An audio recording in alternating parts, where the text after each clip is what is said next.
Okay, cool. All right. Okay, so welcome back, everyone. I hope what we did this morning was somewhat clear. Now what I would like to do is dive in a bit more into concrete results that we can obtain by leveraging on this combination of reinforcement learning and MPC. So that's some work we have done in the past 2 years, I would say. All right.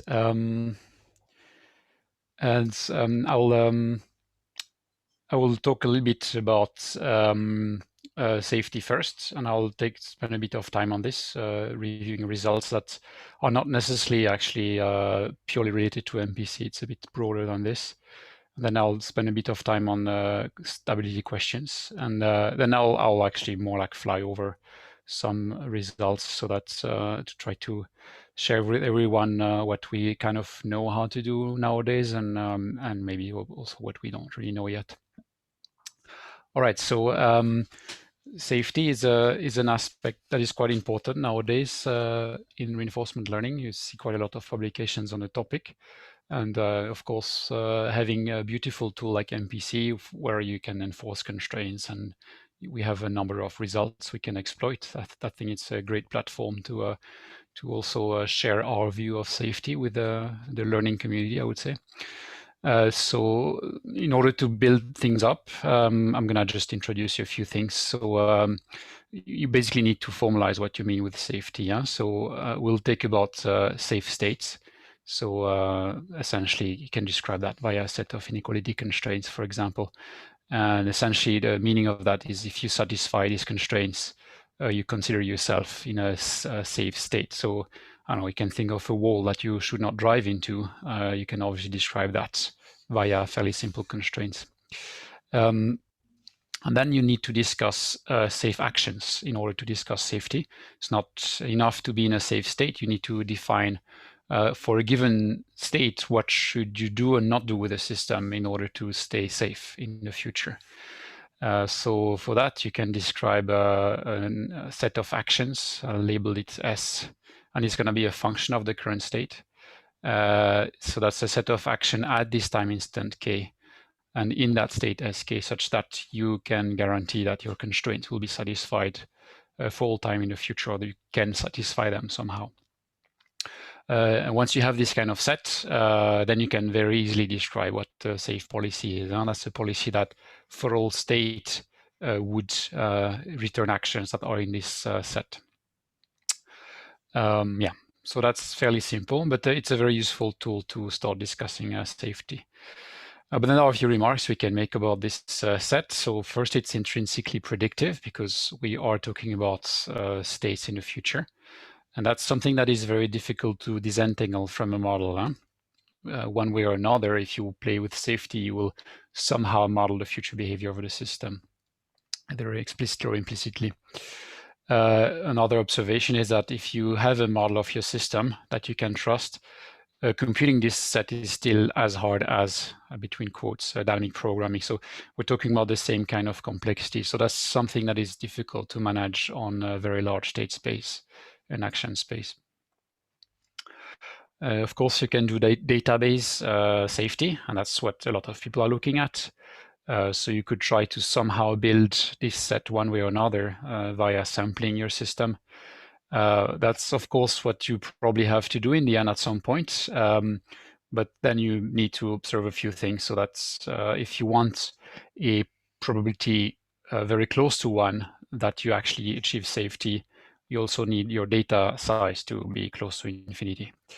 So that's probably quite obvious, but that's something that people don't always, I think, realize when they discuss about safety.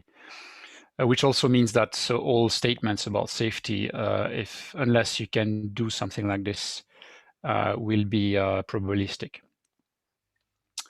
And that's a bit of a statement of mine. Not everyone may agree with that, but I would submit that achieving safety based on pure, like I would call it generic function approximation, like say deep neural networks or these kind of tools, I don't think it's very easy. You need to sample a lot. You have to imagine that this safe set may be very complex. Actually, it may be a very complex multifaceted polytope or something even worse than this. So if you want to capture this implicitly inside the deep neural network, that's not necessarily simple. But again, some people may disagree with that. Okay, so with this in mind, I want to take one step back from this MPC-based stuff and actually reconnect to something we discussed this morning.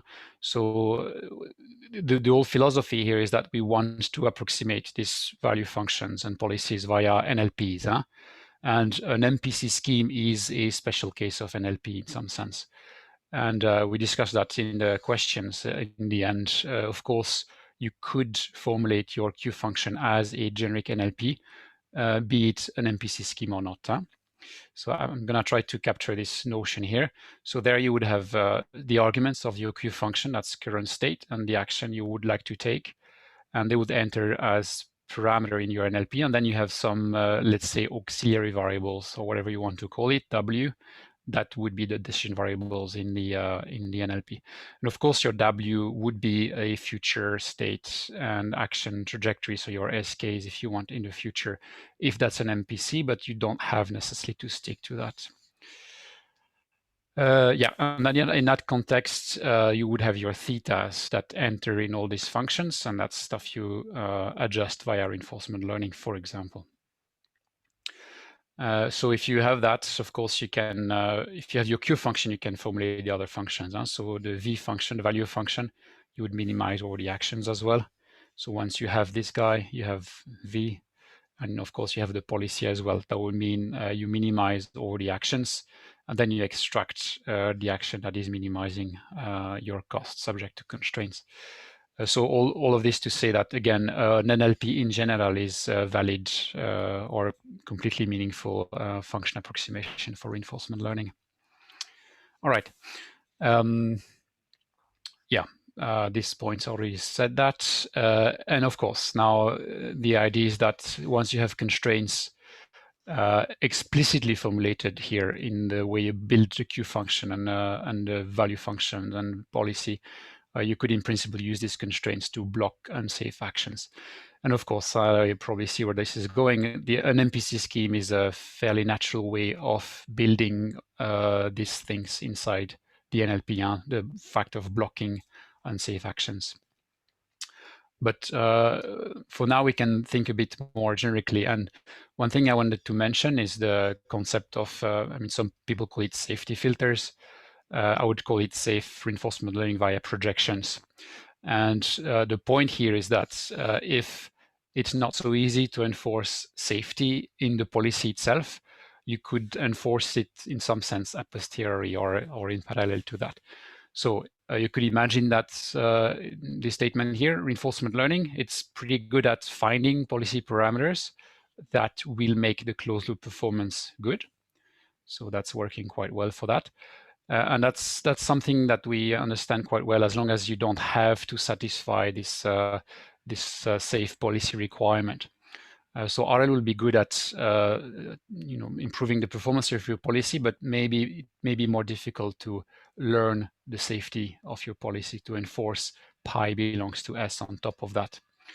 But of course, what you could do if somehow you know this set S, so then that's not something you need to learn necessarily, that may be something you work on in parallel. Then, of course, you could follow the policy whenever it's recommending actions that are safe.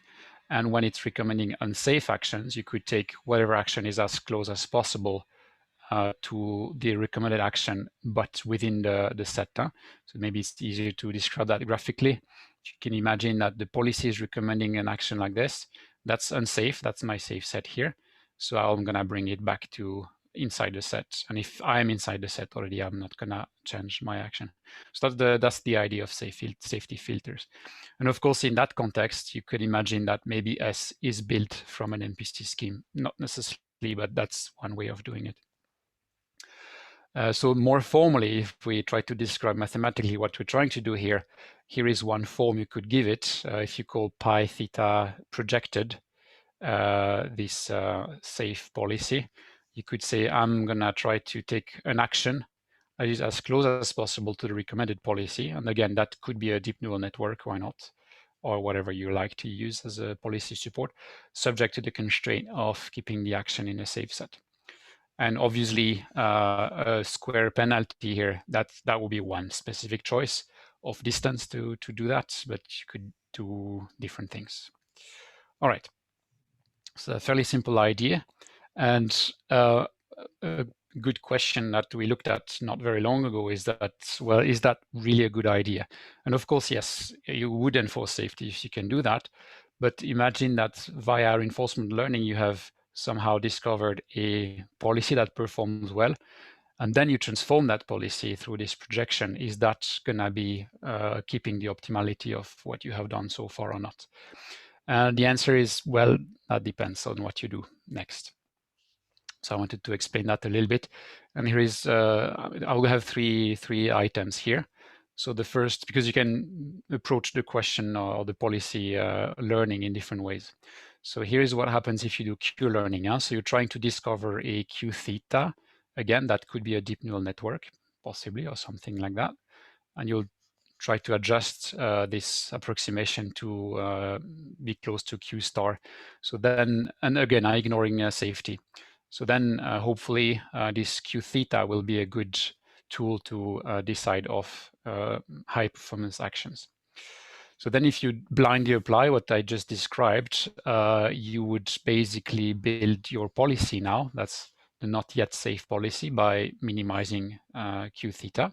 That's what you're supposed to do. And then you would project that policy back into the safe set, right? So you insert it inside this least squares problem, and that will give you your safe policy. You may already see where this is going. If you do that, you will disrupt optimality, because there's no reason why this projection should be the best possible safe action you're taking on the system. So that you may yield suboptimal policies as soon as your pi suggests unsafe actions. So what you should rather do here, if you want to do this kind of approaches, is you should use your Q function as a cost function in that projection. I should probably call it still projected here. So you should do that instead of a least squares formulation. And that's fairly easy to prove that this will yield the optimal safe policy. So that policy that keeps your actions inside S. All right, so that's fairly simple. Try to enroll my slide. Yes. Now we can jump to policy gradient methods, and in particular actor critique methods. That's what I usually refer to when I talk about that. And we briefly looked at this this morning. So if you evaluate the gradient or the policy gradient, so in which direction you should change the thetas so that you reduce the J, you typically build it using this type of expressions in reinforcement learning. That's actor critique methods. And if you try to inject the gradient of the policy you get from, say, your deep neural network or whatever you want to use, and try to build this expression to get your policy gradient. And here on the advantage function, you're left with using whatever you apply to the system. So that's going to be your pi theta projected, assuming you only want to use safe actions on your system. So if you do that, you get incorrect gradients. So that's not going to give you something correct. What you have to do is really use the gradient of the projected policy in that expression. And that brings in an extra difficulty, at least for non-NLP specialists, I guess, is that, of course, when you build this thing here, you need to differentiate this NLP in order to calculate this term correctly.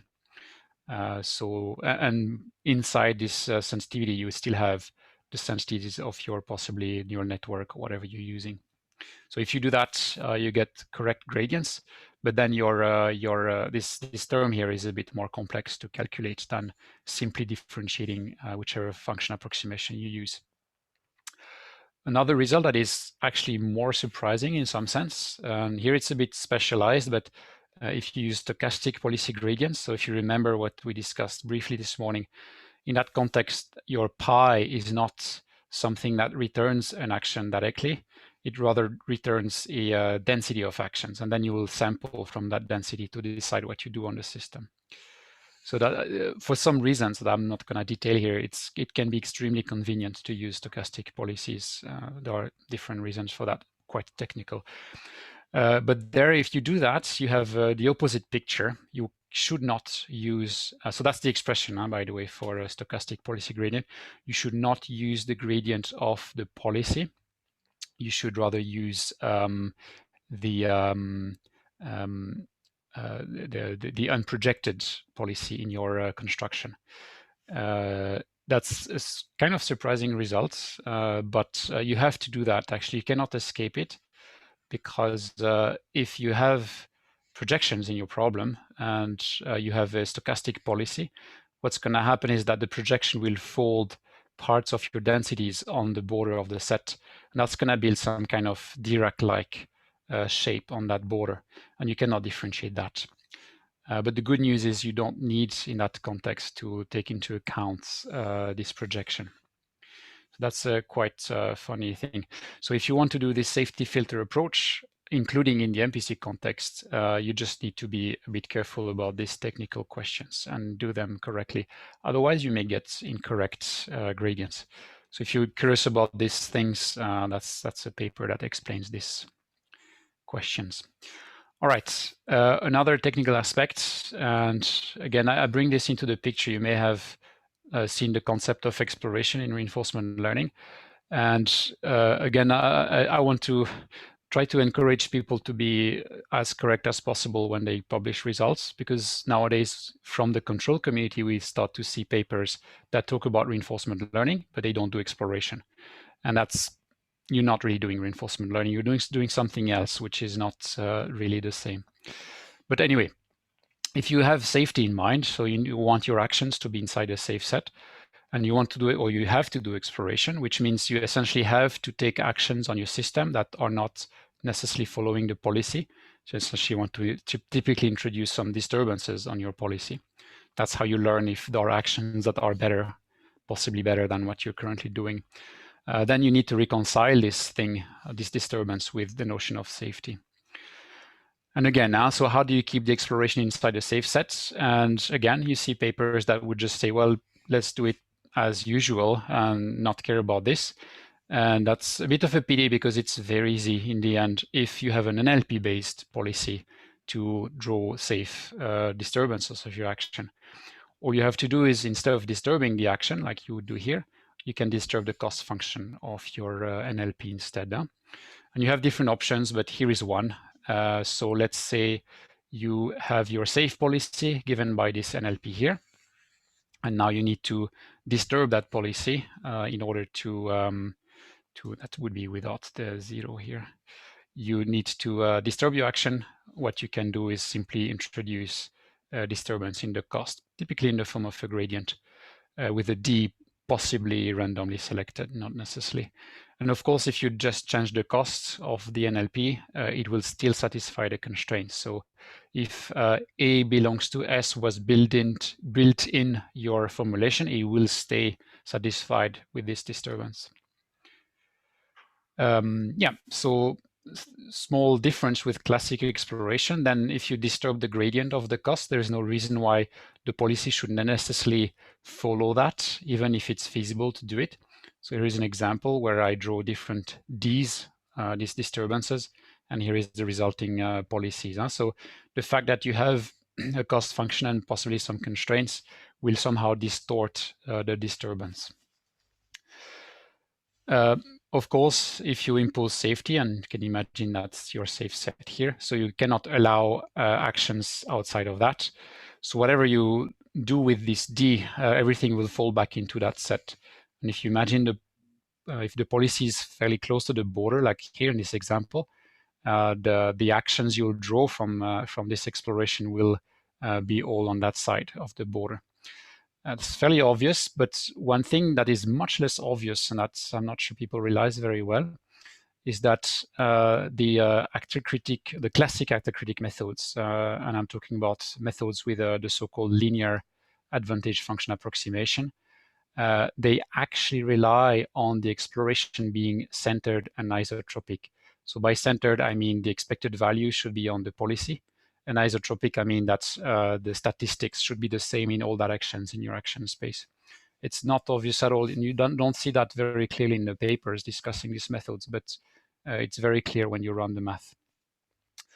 So I'll talk briefly about that. So if you do MPC, of course, that's the same story, but you just need to disturb the A0, so the first action in your MPC sequence, huh?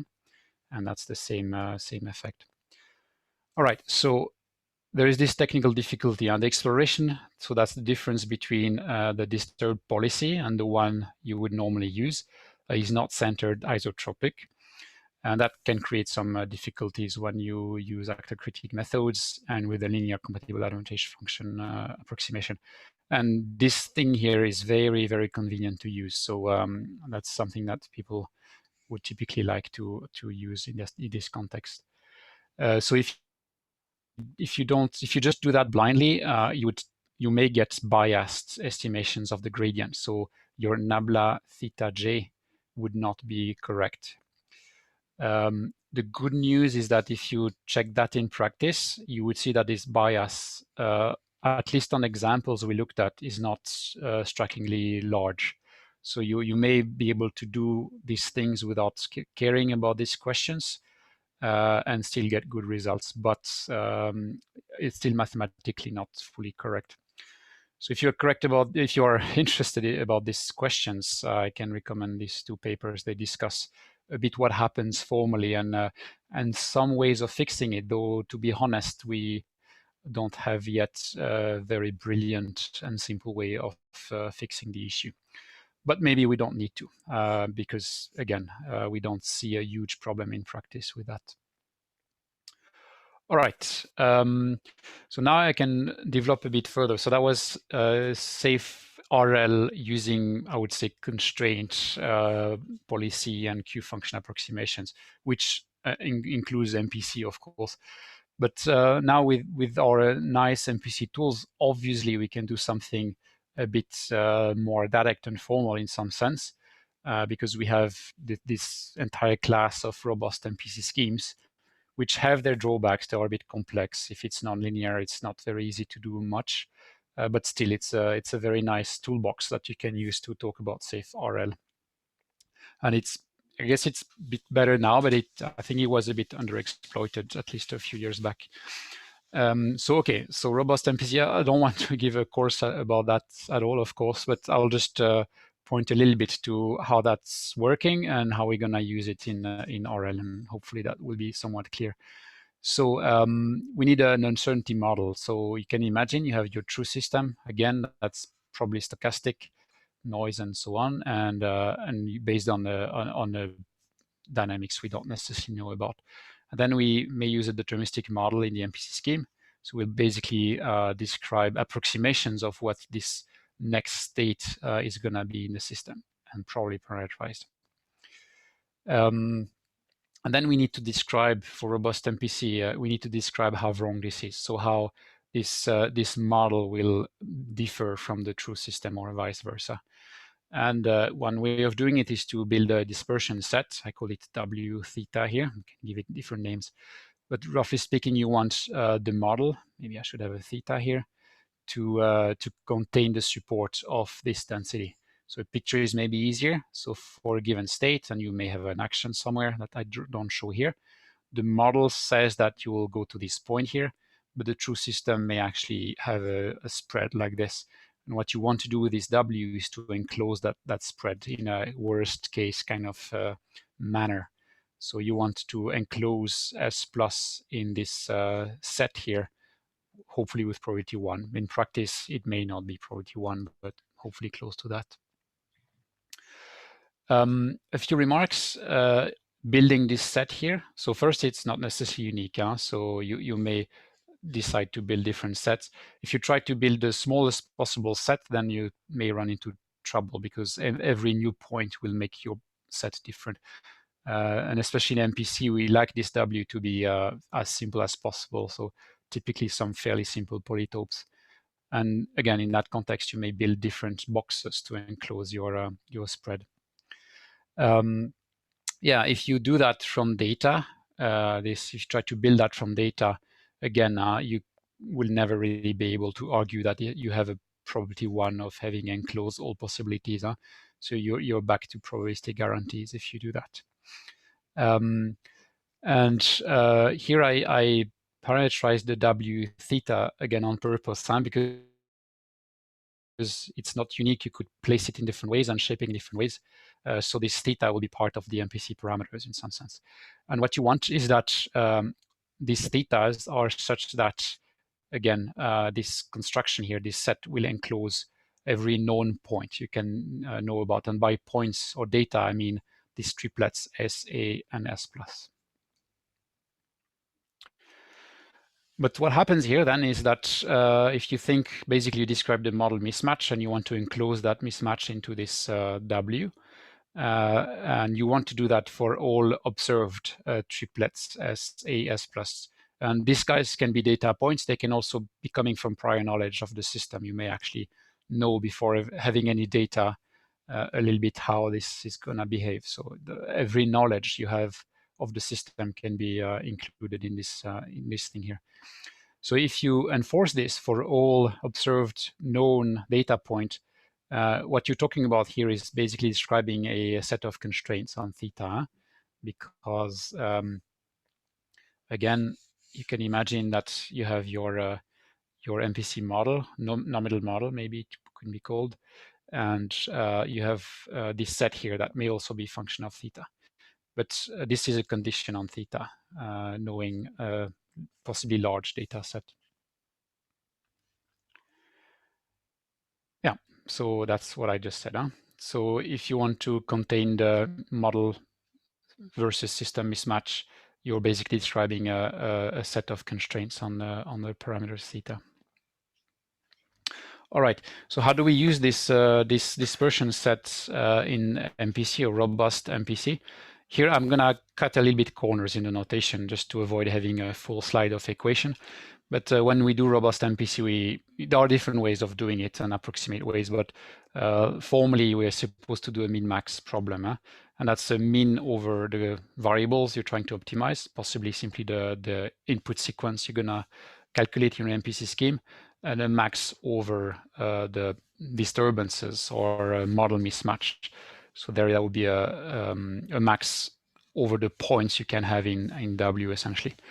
And then you would have a cost function as usual, some restrictions on the input, and then by this I'm trying to describe the propagation of the uncertainty. So maybe in the figure it's easier. You may start from this state here, and as you progress, you have different possibilities that stem from kind of simulating your system forward with the uncertainties. And so you want every possibility to be within the safe set, which I labeled here X, but that's the same. No, sorry.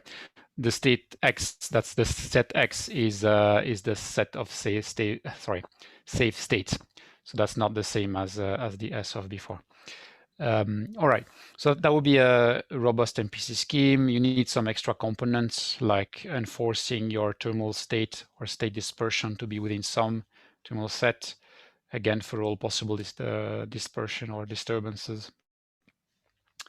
But the bottom line is, if you have model parameters theta, so they may enter here and also in the nominal model that you're using to carry the simulations. If this W encloses all possible dispersions, then the actions taken by this MPC scheme will be safe by definition. So the problem of safety here boils down to being able to describe a set that captures the model uncertainties. So that's classic robust MPC stuff.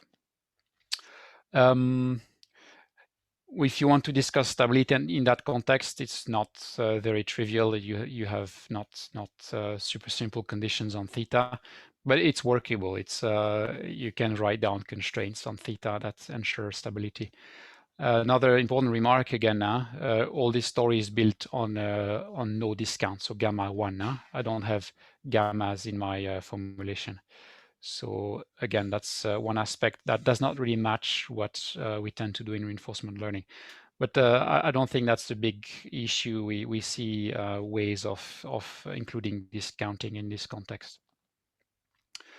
And then you can do reinforcement learning on this kind of formulation. So tuning all the thetas in order to improve the closed loop performance, and that's business as usual. All right. So, but now how do we do reinforcement learning in combination with these constraints we described to enforce safety or embed safety inside the MPC scheme? Because you have two things. Huh? So on one side, you have RL that gives you policy gradients. So you basically evaluate these things on your system, and that gives you directions to adjust theta to improve the performance. But that thing here itself does not care at all about safety. And it may see constraints through sampling, but that's a very indirect way of trying to build safety. And on the right side, we have these set of these conditions we described before. Huh? So every triplet S, A, S plus should be included in W. So that's a set of constraints on theta. So how do we reconcile these two things? It's actually very easy. Oh yeah, I should say that before. That's an interesting, more like high level observation. So when you do this thing here, there's no clear connection to SysID. Huh? There's no reason why following this gradient will make your MPC model closer to the real system. Actually, if you do your best job at SysID, you have the best model fit you can come with on your data, and then you do RL on top of that and let RL tune your model parameters, it may actually move away from the best fit. You see that quite regularly in examples. Yeah, so sometimes it does the opposite of SysID. And that's a question that we thought about for a while, trying to understand the philosophy here. Where is SysID coming into the picture, and where is model fitting coming into the picture? And one view of it is to understand these conditions as a form of this idea. People talk about set membership in model identification, where you're trying to describe what happens to your model dispersion. So when you do that, you basically removed SysID from the equation by focusing on the closed loop performance. But SysID comes back through the window by saying, well, if you really want to be safe, you still have some kind of not model fitting, but some stuff to do about the model in order to get things to work properly. All right, so how to do safe RL with that? It's fairly simple. So if you do classic RL, once you have evaluated your gradients, you basically follow them as you take gradient steps on your parameters. One easy way of understanding how you reconcile these two things together is to observe that these gradient steps, they are nothing else than solving a least squares problem. So you calculate the delta theta, that's a change in the parameters, based on this simple unconstrained QP, where the gradient comes here, and then you have some quadratic term based on your alpha that's kind of regularize the delta theta. If we had, that's maybe a side remark, if we had the Hessian of the performance, we would obviously insert that in here, but this is actually a little bit painful to compute from data. So we don't do that. But still, we have this simple equivalence. You can view the RL steps in the form of minimization problems. And then it becomes obvious how you should introduce constraints in that. You just keep the cost, and then you specify that on top of that, you want your steps in the parameters to preserve safety. So your S plus minus F on this new theta you would like to try, and also in here, you want it to be satisfied for all data in your data set. So now you basically you don't have an NLP just in computing your actions. You also have an NLP in computing your parameters updates. Yeah, so that's seeking performance under safety constraints. There's one obvious probably caveat here. If your data set is huge, then you're talking about an insanely large set of constraints here. So that's one practical limitation to doing that. We have tried to come up with some solutions to alleviate that problem, but I think there is clearly more work that could be done on that. So how to handle very large data sets in these constraints. So if you're curious about that, some references you can look at. They explain these things in more details. And I mean, as usual, I'm trying to give you a simple message. Once you dive into the technical questions, it becomes a bit of Russian doll quite quickly, but that's what makes research nice. All right, so that was a brief view of some ideas around safe reinforcement learning using the tools we have in the control community. The second obvious question is how to enforce stability in when you do learning and MPC and reinforcement learning and MPC. And yeah, there's also some quite interesting questions for us here. So maybe obviously first, we have pretty mature tools to discuss stability of MPC. Huh? So the theory has been going strong for quite a few years now. So obviously we will tap into these tools to discuss stability of MPC. But as I mentioned a little bit this morning, and I will say that again here, if you want to bring MPC questions close to MDP questions, which are discounted, stochastic, and all these things, there are a few not obvious things that you may want to fix. So let's have a look at that briefly. So first, stability of MPC. Huh? So again, formatting a basic MPC scheme, and you probably know this kind of results if your stage cost is lower bounded by a k-infinity function. If you're afraid of these terms, maybe you can think of this thing as being somehow ball-shaped. That's one way of thinking about it. So you have your k-infinity function that would look like a ball, and if your stage cost is lower bounded by that, and you also need some conditions on the terminal cost typically. But if you have this kind of conditions, your MPC scheme is stabilizing. And we briefly discussed that in the Q&A session this morning, whether the L should have a specific shape. If you want stability in principle, yes, you would need to satisfy this. The first observation, obviously, L is something that is given. It may not satisfy these things. And then if you don't satisfy this kind of condition, we often call that economic MPC in our field. And that's basically working with generic stage cost functions. The good news is that we also have results for stability in that context. You may have seen this kind of forms before. If you have a generic L, okay, L may not be lower bounded by k-infinity function, but if you have a so-called storage function, it's often labeled lambda, such that this equality holds, then you have stability again. So that's a very nice result and very useful. One remark that's probably well known, but maybe not everyone knows it, is that you can view this thing here, this condition, as simply a transformation of the stage cost and terminal cost as well. So I'm coming back to my L tilde, T tilde. They're not necessarily the same as the ones I mentioned this morning. The L tilde would be actually this thing here. So if you inject this modified stage cost in your MPC scheme, and you also need to modify T tilde accordingly, you will recover the same policy, but now you have a certificate that this thing is stabilizing.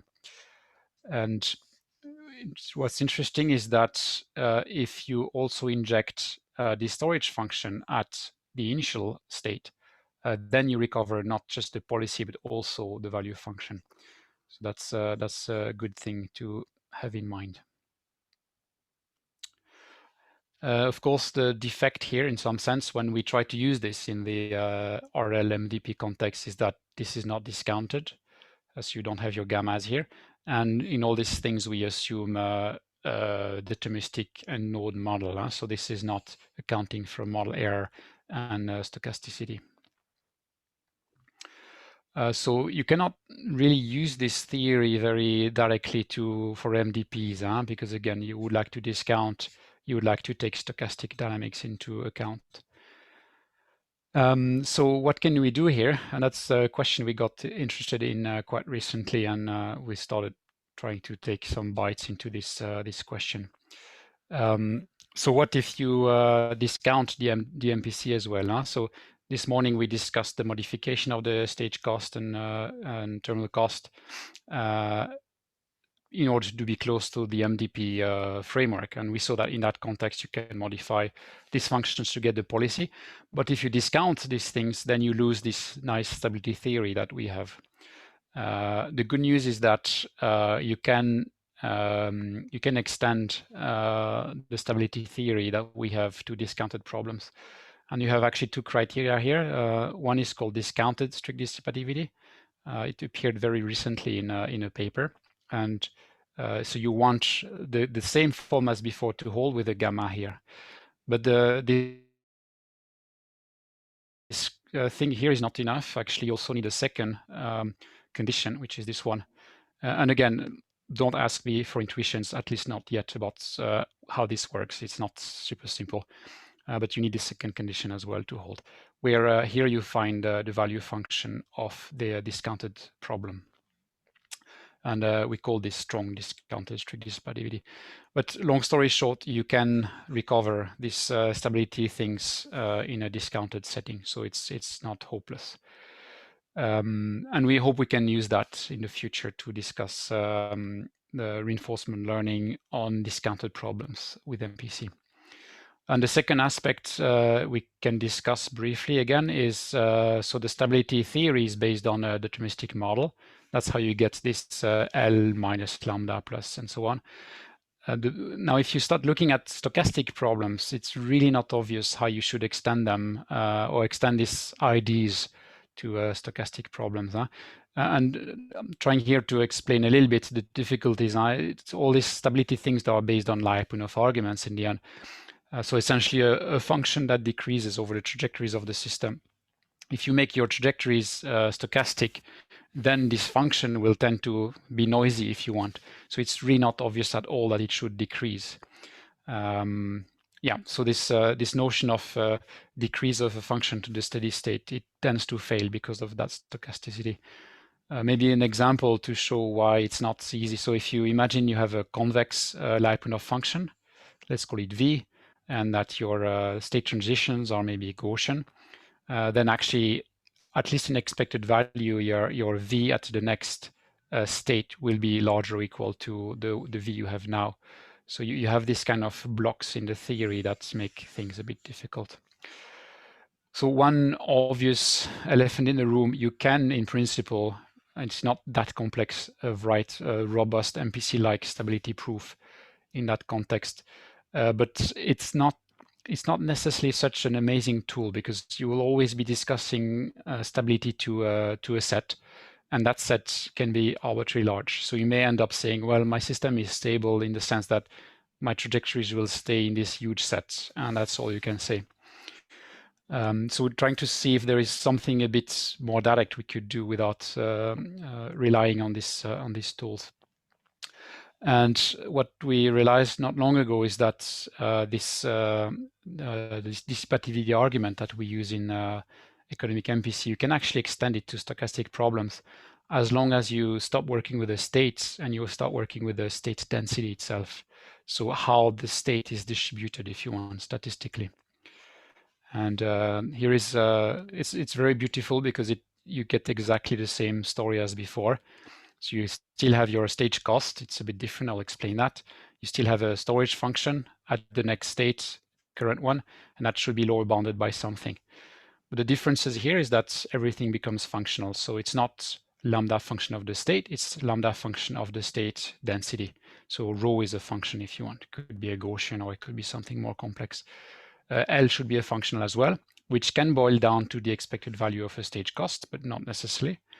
And this function here, you have this D that's what we call a dissimilarity measure. Sorry about that. That will basically compare the state density to its steady state value, if you want. An example of that is the KL divergence, but you have other forms that work as well.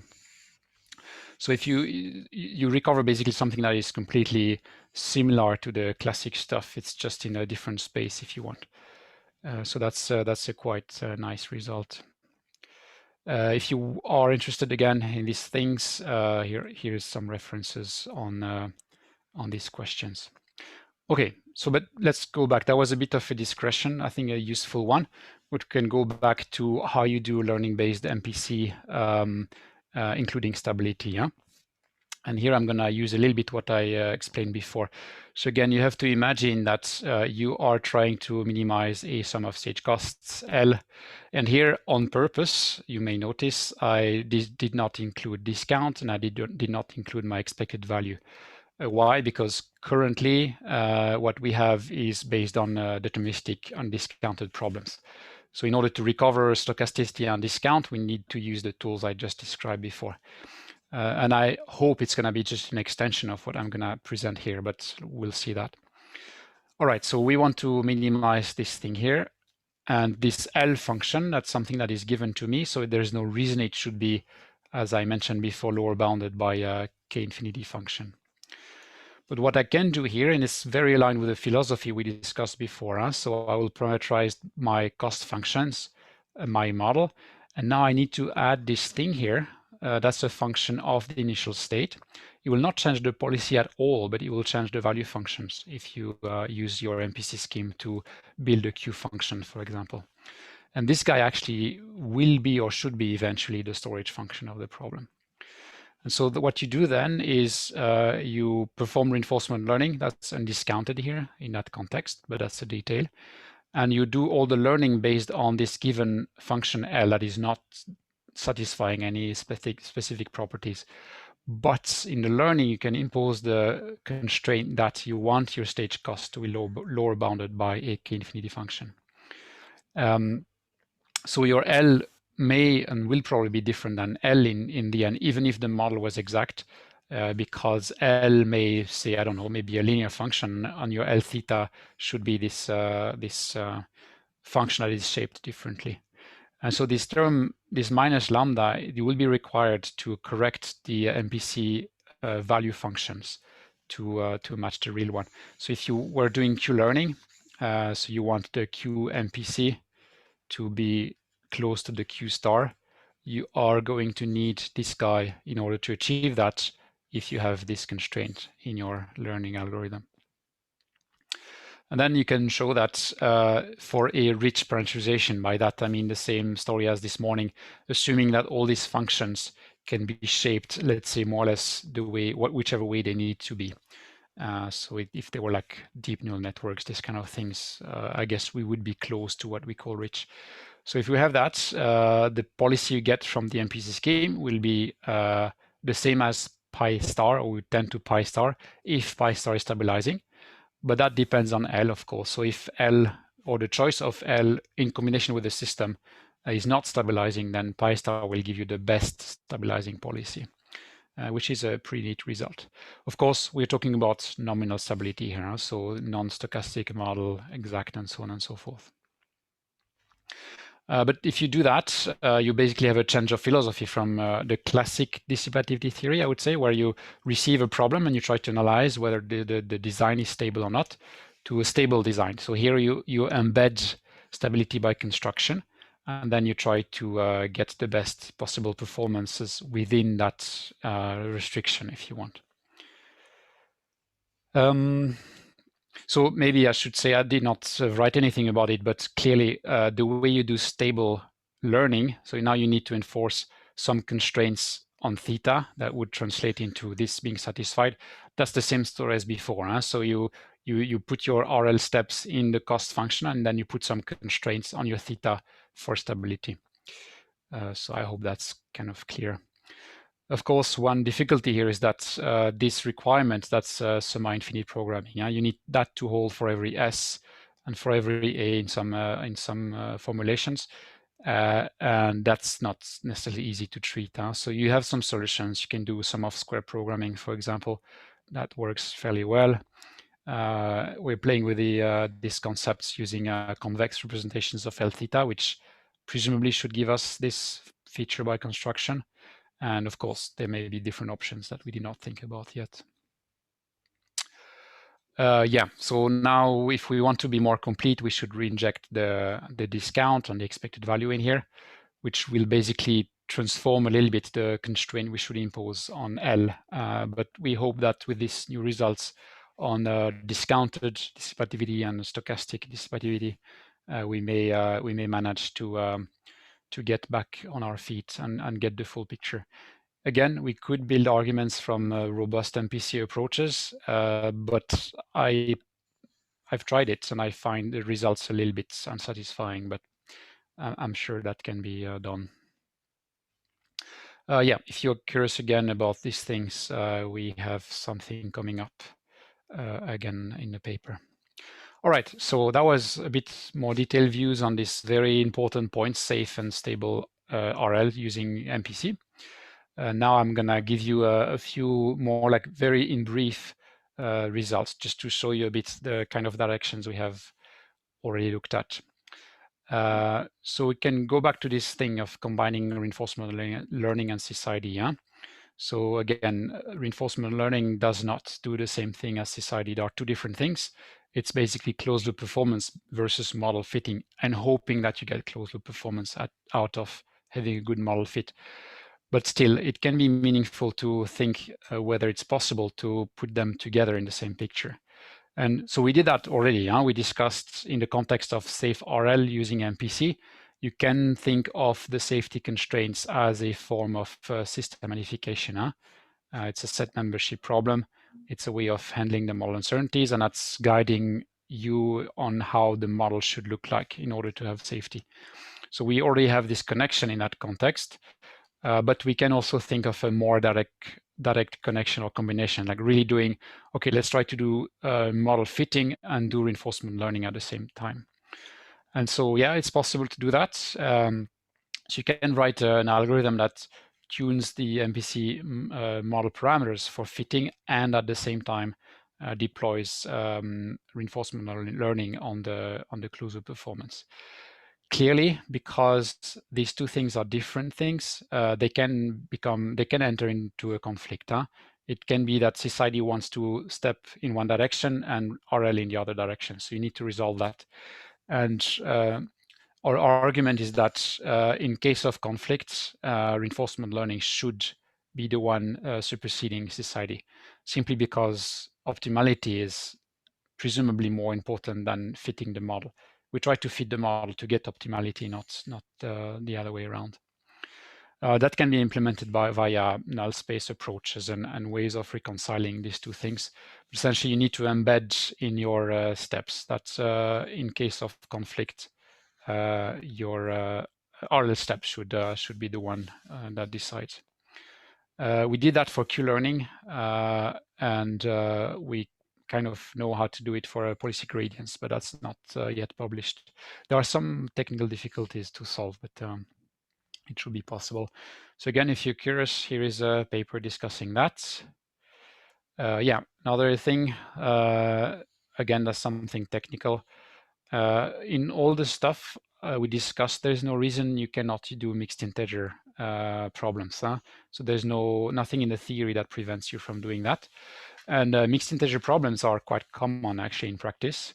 And you can do mixed integer MPC. It can be a bit expensive, but on many applications, it's actually quite realistic to do that today. So can we extend all these IDs to the combination of mixed integer MPC and RL? Yes, definitely you can. There's no huge difficulty with that, but there are some technical difficulties. So maybe first to take that out of the table, if you want to do Q-learning, combining these two things, that's very easy to do. There's nothing very special about it. You just need to, again, make sure that you use exploration in your formulation. Otherwise, you're doing something wrong. So no big question here. There are more questions when you do policy gradient methods in the context of mixed integer MPC. And yeah, devil is in the details. I'm not going to detail that too much, but I can give you the punchlines because now you have a mixed integer problem. So some actions are continuous and some actions will be discrete. And that means when you have discrete actions, you're a little bit cornered into using stochastic policies. So what we discovered by playing with these ideas is that you should actually, that's what we think is the best way, is to split your action space in between the continuous and discrete ones. And on the discrete ones, you should use a stochastic policy approach. And on the continuous ones, you should use a deterministic policy approach. And so what we proposed is some kind of hybrid algorithm or method between that combines these two things together efficiently. and we described how you do this with actor critique methods. And yeah, we looked at some examples, and it's working very nicely. Yeah, again, if you're interested, here is a paper explaining this. We discussed that this morning. What about state observer? So everything I described so far, we assumed that the MPC model is using the correct state structure, and it has access to a measurement of the entire state. So this nice result we discussed this morning about modifying the costs to recover the policy. If your MPC model is not just inaccurate, but does not have the correct state space, the result would not be true anymore. And of course, that's a bit of an assumption to assume that we have the complete state space and that we can measure it completely. So we looked at this as well. So we like this kind of state observer for good reasons, but there's no reason it should be limited to that. So MH is for moving horizon estimation. You can think of it as a extended Kalman filter in some sense. It's basically solving a problem that looks a lot like an MPC scheme, but for doing state estimation. So then in that context, you would have an MHE scheme that receives the measurements. Then it would deliver a state estimation that you would feed into the MPC, and the MPC will give you a policy. So now you go from measurements or measurement history even to actions rather than from state to action. Okay, so can we still do reinforcement learning and do these things we've been discussing on that? Yes, we can. In that context, so first thing, the problem becomes a POMDP, partially observable MDP. It's a quite known term in the field. And what we have been describing in the paper is that if you do that, we argue that the MHE scheme becomes an intrinsic component of the policy, in the sense that if you start tuning your MPC scheme using RL, and you have an MHE in front of the MPC scheme, you should also tune the MHE scheme with RL jointly with the MPC scheme. So you would look at these two blocks as your policy. That's what gives you the actions. So we did that in the context of Q-learning again for simplicity. So we have a scheme that does this. So jointly tune MHE and MPC. The algorithmic is fairly simple, a few details to sort out, but that's not very complex. And what we were surprised about is that tuning the MHE had a quite significant impact on the performance. So here is an example. Actually, you see the stage cost that is noisy and everything. So that's prior to any learning. You see the stage cost that is floating around here. At this time, we start doing learning on the MPC scheme alone, and you see the stage cost that goes down clearly in average. And at this point, we start learning on MHE as well, and you see it going down another level. So that's the performance gap you can close or reduce by tuning the MHE scheme on this example. And that example was actually an MPC model that did not know about the full state space of the real system. So the real system had 4 states, and the MPC scheme had a model with 2 states. So it does something correct in that context. So that was for Q-learning. It can be extended to policy gradient methods. There's no big difficulty on that. It's not published yet.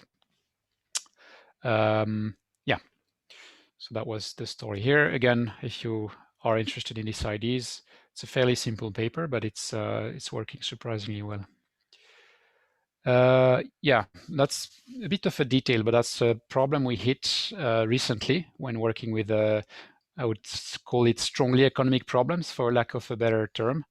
And by that, I essentially mean problems where your policy tends to become bang bang. So it tends to go in the constraints and not have much actions in between. You can think of something like this. That will be the upper bound and lower bound. And it tends to switch from one constraint to the other. So you'd see these problems in economic MPC. We encountered them when playing with energy storage and these kind of things. And we realized that this type of policies are actually quite hard to treat in reinforcement learning, at least if you formulate them the way we do in RLMPC. Yeah? And it's actually fairly easy to understand what's going on here. If you have that kind of policy, this term here that enters in the evaluation of the policy gradient, it tends to be 0 almost everywhere. Huh? So it will be 0 on this part, and then it's kind of pretty much infinity here, or it's very large if you have, say, a very sharp slope. So this term here will be 0 most of the time, and that means under the expected value, you will most of the time hit samples where this thing here is 0. And every now and then you will hit a sample that is where this nabla pi is non-zero, and then that will create a very large jump in the parameters. So if you do something naively, you tend to see your parameters not moving at all, and then they want to take a huge step, and then they don't move at all, and that's very, very infrequent. And the step tends to be too large to do something really good in terms of learning. So that was an interesting, fairly obvious but interesting discovery. And so in a recent paper, we actually proposed, in the context of NLP/MPC based reinforcement learning, a way to do that, to handle that. And what we're doing is trying to represent what's happening here. So if you imagine a policy that looks like this, so that's pi, and that's the nabla pi. Here I have 2 parameters. And this blue stuff, that will be the state distribution when you run your system. So you can imagine that you basically sample this this thing here. And so if you have that kind of policy, it's nice and smooth, no problem. But as it becomes more sharp, you see what I was describing above. Huh? So you have big peaks of gradients in that term that will be triggered only when you visit a very small part of your state space. And what we propose to do is essentially exactly the reverse of what I just showed. Huh? So it's in an NLP-based context, you can kind of play around with the algorithm to make your policy smoother. And then once the learning progresses, you can tune it back to the actual policy you want to implement. And you can do that super easily if you work with interior point methods. So we propose some kind of relaxation technique. I'm not sure that's the right term to use here, but at least a way of smoothing the policy in some sense. And that's very easy to do in interior point methods. And then you get a policy that has a non-zero Jacobian or gradient almost everywhere. And then as the learning improves, you can tune it back to the original form. So again, if you are interested in these things, here is one paper showing this stuff. Another thing we looked at is, I would call that the meta MPC parameters. I'm thinking about, for example, the horizon length, how you should select that. One thing we also looked at is if you do event-triggered MPC, so you don't recompute the control sequence all the time, but only when it's needed to do. So that in that context, if your MPC returns, say, a sequence of actions, you may actually apply an entire part of that sequence until you judge that you should refresh that sequence because your system is too far from what was planned. So that's a classic term, event-triggered MPC. It's used often to, if you want to reduce the computational demand on your CPU, the energy consumed for computing the MPC, and so on and so forth. So we looked at how you can use reinforcement learning to tune these things. So how long the horizon should be, and when should I recompute my MPC sequence. And again, it's not very complex, but there are some things to treat carefully. One is that you need to augment your state in the reinforcement learning algorithm, because if we start doing event-triggered MPC, then the current state is not a Markov state. It doesn't satisfy the Markov property. So you need to augment that state for including something more. You actually need to work with stochastic policy gradient methods for these things, because these things are intrinsically discrete in terms of decisions. So you need this type of methods. And then you must work out your densities and their sensitivities quite carefully, because they are kind of intricate to manipulate. Again, a paper discussing these things. There's one more coming soon, actually. Maybe one last thing that we looked at again recently. That's not really stable RL or anything, but it's kind of a sidetrack. because again, so stability in economic MPC, you need to find the storage function lambda that satisfies these things. And there are different ways of doing that, or some people have proposed techniques to do that. So what we see in recent papers is that if f is polynomial, then you can approach the problem via sum of squares techniques. And if it's not polynomial, then you rely on Taylor arguments, essentially saying if my polynomial is large enough, then I will be very close to my actual model, and I can still use sum of squares, knowing that I'm doing some approximations. And one thing that one of my PhD students proposed is to actually evaluate lambda via Q-learning. So you can do Q-learning to evaluate the storage function of a problem. On some examples we looked at, which are used by people looking at these things, you actually get a more accurate lambda by doing this than by doing sum of squares, because of approximating a non-polynomial model into a polynomial one. Again, I'm not dismissing at all what other people are doing. In my view, combining these two things would be quite interesting. So you could, do the heavy lifting via sum of square and hopefully close the gap or the approximation via some Q-learning. Here is the paper discussing that. All right, so that was a brief overview of recent results.